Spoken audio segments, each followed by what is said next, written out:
What's up guys, Tech Savvy Buyer here. So in today's video, I'm going to show you how you can make your very own budget gaming PC. Now the wonderful thing about this build here is that you don't need a lot of money. In fact, this entire build cost only $420, including tax, out the door.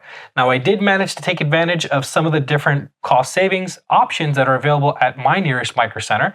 So in that case, I picked up both the processor and the motherboard and got an additional $20 bundle discount, which is a really good price. So before we even jump into this, guys, if you live near a Micro Center, or even if it's only about an hour away, believe me, the trip there is worth it because one, you'll be able to find everything that you see here and that you need there.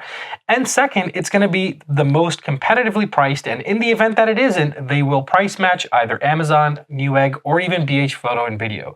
So just keep that in mind when you do your shopping and try to pick up these parts. Now, in the event that you are not close to a Micro Center, I have listed links in the description below for both Newegg and for Amazon to pick up very similar parts, if not identical ones available. So in some cases, I believe the motherboard might be slightly different and the memory may be slightly different, but they are priced identical, if not. Ultimately, the entire build is going to cost you the same. So we're looking at under $450 for a build like this. Now you may be thinking, well, this is a budget gaming PC and you're using a CPU with integrated graphics in it. How good would the performance actually be? And I'm glad that you guys are thinking that way, and I'm glad that you guys asked, because you guys are about to get blown away by the actual performance that this tiny little beefy boy can put out for 420 bucks. Believe it or not, it's insane. Without a dedicated graphics card, this machine is capable of playing AAA titles at 1080p resolution at low settings and still hit 60 FPS. In some cases, you're even getting higher than 60 FPS by adjusting the different resolution settings and tweaking the graphical details as well. So if you've been thinking about getting into PC gaming, but you've always been scared about spending all that extra money, well, this is the perfect solution for you guys. So what we're gonna do in this video is we're gonna go through the entire build process, kind of do a small brief tutorial style, but not exactly a full-on guide on how to build a computer. And then second, I'm going to show you guys some benchmarks of this in different games live on camera so you guys can witness for yourself how the gameplay actually is without having a dedicated graphics card. Now, before we do begin all that stuff, I do want to say one thing that really is perfect for people who are trying to build this and go down this route is the fact that you have a very, very awesome upgrade path if you decide to do this build. We are on the AM4 platform using the B450M motherboard, and we have plenty of RAM, a power supply that's more than capable of supporting a dedicated graphics card if you decide to add one later on down the road, and the case is still big enough to accommodate a graphics card when you decide to add that. This platform as a whole is guaranteed to last you for several years, even if you decide to keep it the way it is or if you decide to add some upgrades. The wonderful thing about this is that this motherboard even has an additional 2 slots to use memory, although we're only going to be taking up 2 slots, and there's space for more solid state drives, and there's space for a graphics card, as I mentioned. So there's plenty of things you can do with this as you start to get your feet wet when you build your first PC, and I think this is a perfect starting point for those of you guys who want to venture into PC gaming but don't want to spend thousands of dollars or hundreds of dollars just on a dedicated graphics card. So let's jump right into it. All right, so first we'll begin with the motherboard.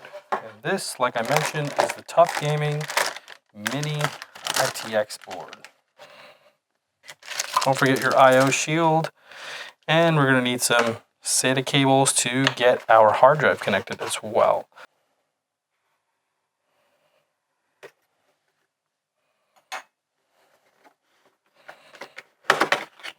Now the wonderful thing about the Ryzen 3400G is that it actually comes with a rate cooler inside here as well, which means you won't have to spend any additional cash on getting a cooler for this build.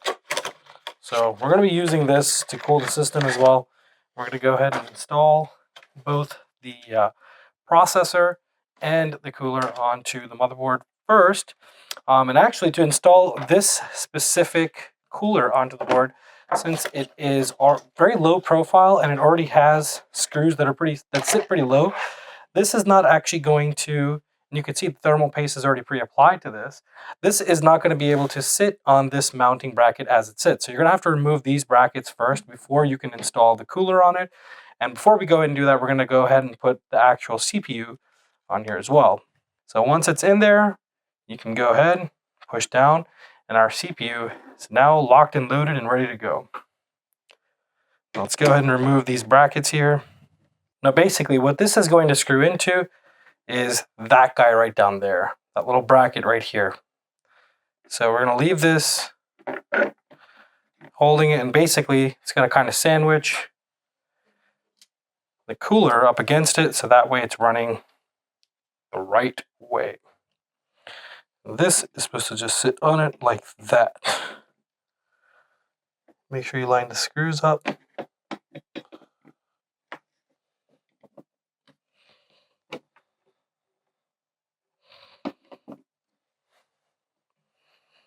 Okay, once we have that entirely screwed on there, we're going to go ahead and just connect the CPU fan to the actual spot that says CPU fan.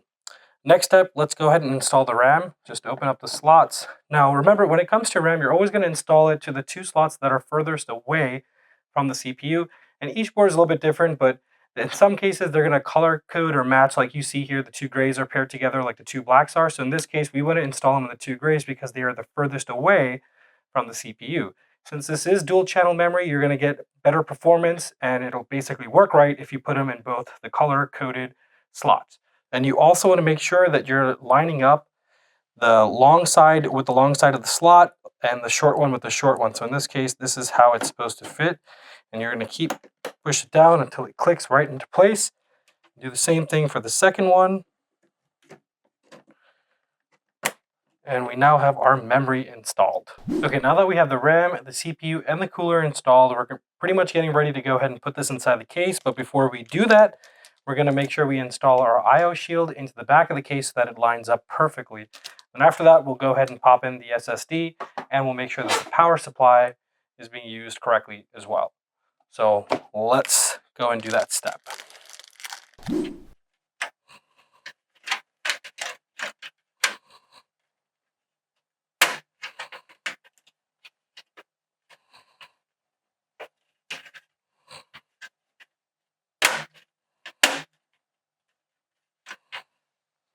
Okay, so we're getting ready to put the motherboard inside the case, and you guys can probably already see that there are some mounts missing. So they've only included 2 mounts here so far.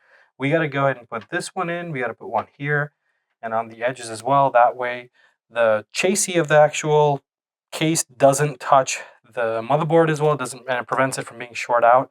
So we're going to go ahead and just put those inside there. Now the case comes with these tools to install these mounts, and it's basically just that thing which I just tossed somewhere and can't see for the life of me. Okay, once we've got all the mounts installed, we are pretty much now ready to go ahead and put in the motherboard. Make sure that it lines up with the I/O shield. And the wonderful thing is that the fan serves as a pretty good grip to just slide this in and make sure it sits exactly where it's supposed to sit on its mounts, just like that.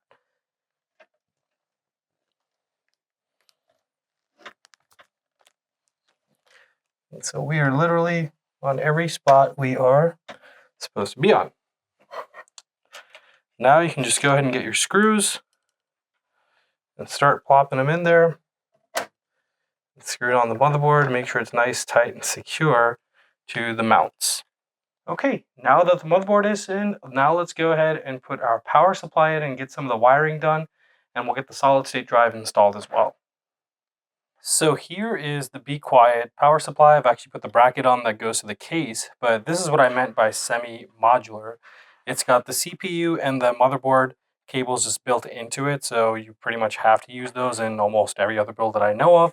And then you can essentially just connect which ones you want. So this allows for more neater installations and better cable management, since you don't have to use all of these necessarily. So in this case, it's going to be very clean. We're just going to be putting up one of them that's hooking up to the drive, since there isn't a dedicated GPU. But in the future, if we want to take that upgrade path, we can actually do it with this power supply, and this providing 600 watts is more than ample. And it actually has the silent wings fan, so this is actually a very quiet power supply as well. With minimal noise, it's going to be pretty decent. Okay, so I got the power supply installed, and I've also got the SSD installed. I actually wanted to show you guys this because I thought this was really nice how they made this, and how easy it is to actually install SSDs in here. So on the back of the SSDs, you can plug these rubber grommets. They get screwed in, and all this stuff comes with the actual case, and then they just slide into these spots like this, and then you just literally push them and lock them into place. So you have a space to put one here, and then you can put one up top over there as well, right in that spot. Same thing with that facing down. So you've got space for 2 SSDs front mounted, which actually looks really awesome in my opinion. All right, so I just finished plugging in all the cables and doing the cable management on the back, but you can see even though this is a very small case, it's actually pretty neat given that this is only a $50 case. So it's not going to offer the world's best cable management, and oops, got to plug that back in. But it's done a very solid job, honestly. Of all the builds I've done, this is pretty solid in terms of cable management. Again, it's not the absolute best, but let me show you guys the backside so you get a sense of exactly how good this really is. So looking at the back, you can see this is a pretty neat job. I'm really content with how this actually turned out.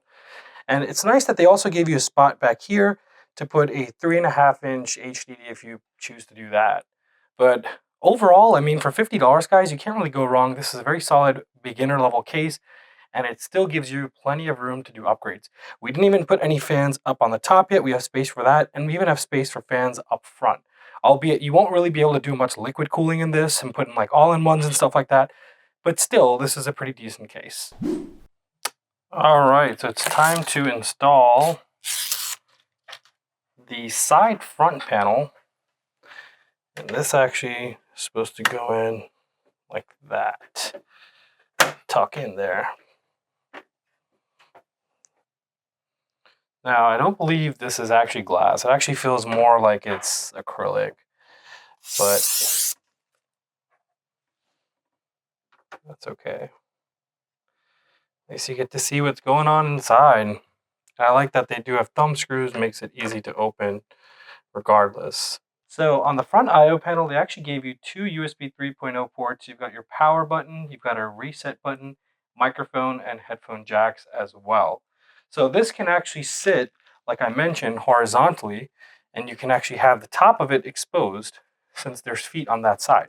So it can actually be placed in this orientation, although it looks kind of weird like that, but you could see how they put the I/O ports in a way that it essentially just makes sense to have it placed either direction or in either layout.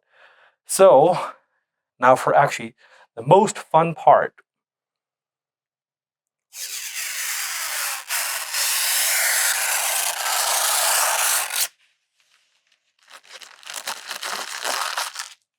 Great, let's go ahead and power this bad boy up and see how it came out. All right, I got it plugged in, turn the power on the back. You can see there's the motherboard lights under Tough Gaming that's actually glowing. But let's see if this boots up. And it did. All right, guys, so I've got the PC plugged in and we are ready to conduct our benchmarks, and I want to show you guys how the gameplay actually looks on this display here. Here is the PC, and all we've got hooked up is just a basic set of keyboard and mouse. Nothing too fancy and nothing special, so let's go ahead and jump into that. All right, so first game we're going to test out is Mortal Kombat 11. Since it is a newer title, I just want you guys to be able to see how the benchmark runs. Again, this is just running on an APU. There is no dedicated graphics card inside this system. So take a look at this.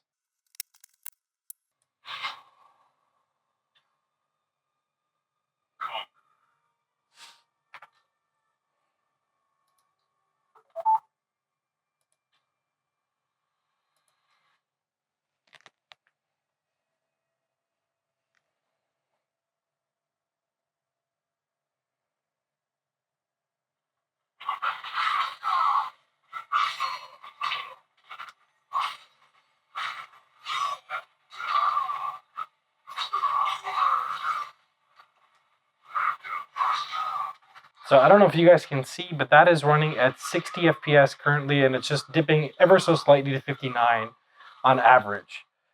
This is the newest Mortal Kombat that's out, AAA game, running at 1080p, low settings, and it's still hitting 60 FPS, guys, on a APU. So let's look at some more games real quick. That way you guys get a better sense of exactly how this graphics card / APU works. So next we're going to fire up Resident Evil 2. Okay, so inside the graphics here, we're still running at full HD. In fact, it's kind of custom because it's a windowed version. So it's 1920 by 1200. We're running on the lowest preset available. We're at performance priority. And we're still, right around the total memory usage of the APU that we can get. So we're going to go ahead and load a game here. Anything, that way you guys can get a sense of exactly how the game looks on this APU. And there you go, guys. Looks pretty sharp to me. Definitely a lot smoother than you would expect it to be versus not having a graphic card. Let's go ahead and take out this zombie here.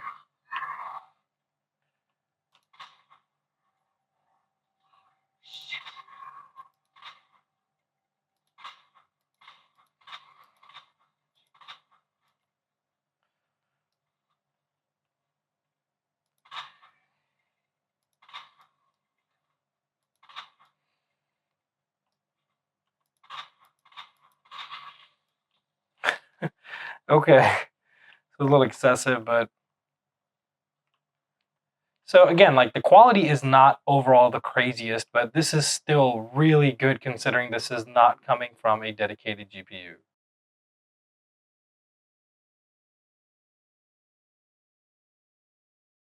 Okay, so let's take a look at the graphics that we have here. So we're still running the Radeon Vega 11 APU. You can see that's being read up here. We are going to run at a refresh rate of 60 Hertz is what the screen supports. We are running at full HD, and we've got everything turned down to low again. And let's go ahead and play a map.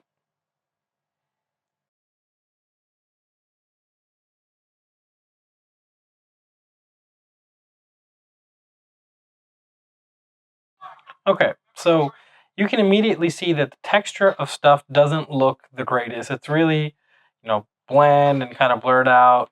Not as much detail. If you look at the brick walls here, it's just kind of muddied out. And that's basically what you're sacrificing when you're going to be playing on low settings. So it's for some people, that's a big deal. But for starters, guys, honestly, this is not a huge deal. Considering that you're getting a very solid frame rate here while playing, it's completely smooth gameplay. You can see. And we're able to just pick up and play any game that we want.